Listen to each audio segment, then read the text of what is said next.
Hey, saving my coin budget friends, it's your girl Shalisha, and in today's video we are going to talk all about budgeting our tax return.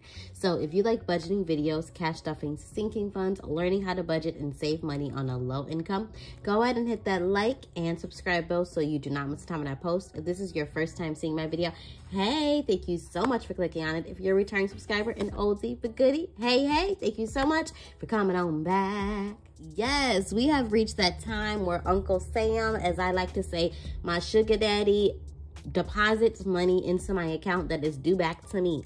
For lots of people, sometimes it is hundreds of dollars. For some, it's a couple thousand, depending on if you have children. This is a judgment-free zone, so no matter what you get, it's okay. We're going to budget and we're going to make it shake, okay? So we're going to go ahead and come up with the plan, because just like with our paycheck, we want to make sure that we are doing what we need to do to make our lives better, to relieve a little bit of stress, to pay off some debts, and also have a little bit of fun, okay? So we are going to go ahead and we are going to get into these tax return tips, okay?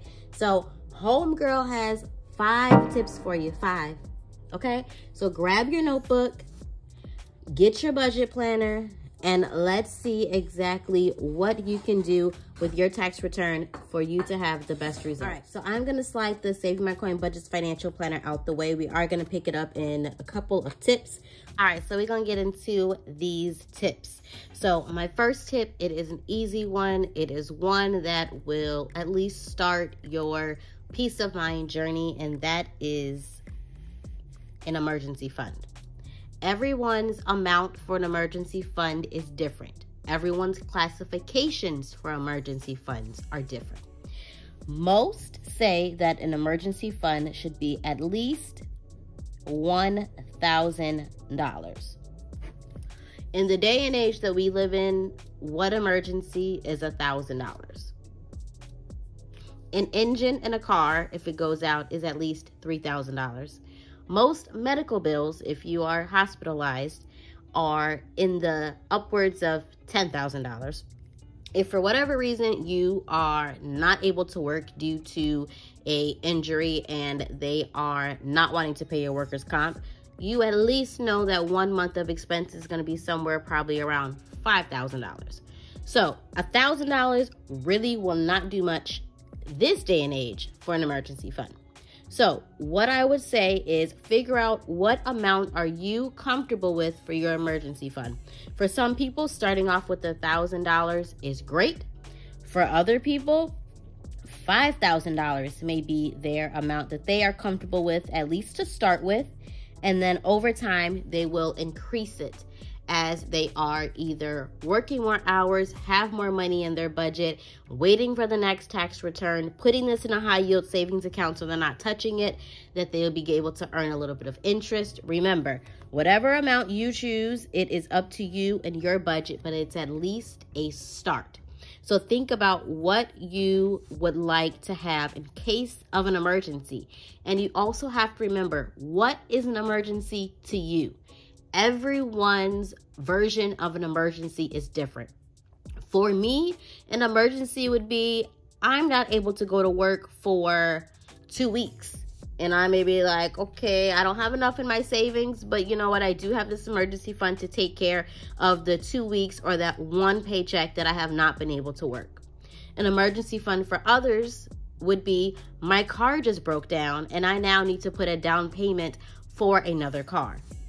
No matter what the emergency is, what you classify as an emergency fund, you need to have some form of money saved for an emergency. So next is going to be a 3 to 6 months of living expenses. And I know you're probably like, sis, well, isn't it the same thing as an emergency fund? No.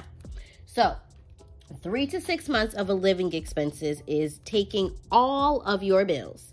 And when I say all of your bills, I mean every single last bill that you have to pay. And if you don't know what those are, then you need to go ahead and list them out.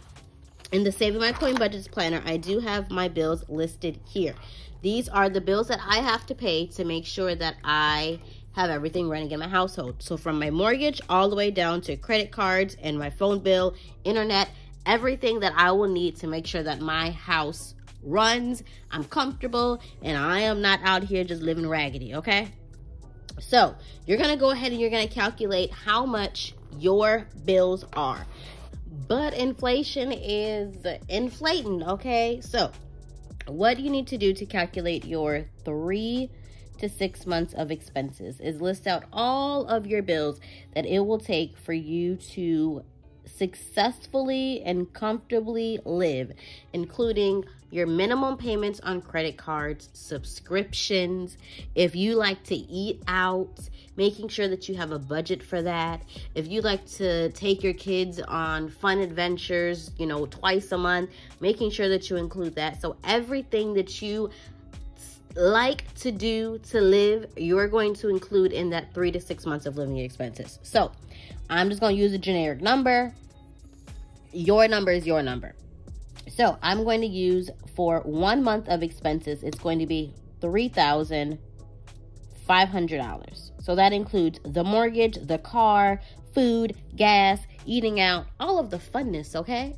So we are going to go ahead and we're going to multiply that by 3 months. So we're going to say that this is January through March. That's how much it's going to take for you to have for 1 month. So for 3 months, January through March, you know what you're going to need to save? Do you? It's okay, homegirl. I'll let you know in 1 second. You're going to need to save $10,500. Did you know that? That's just 3 months of living expenses.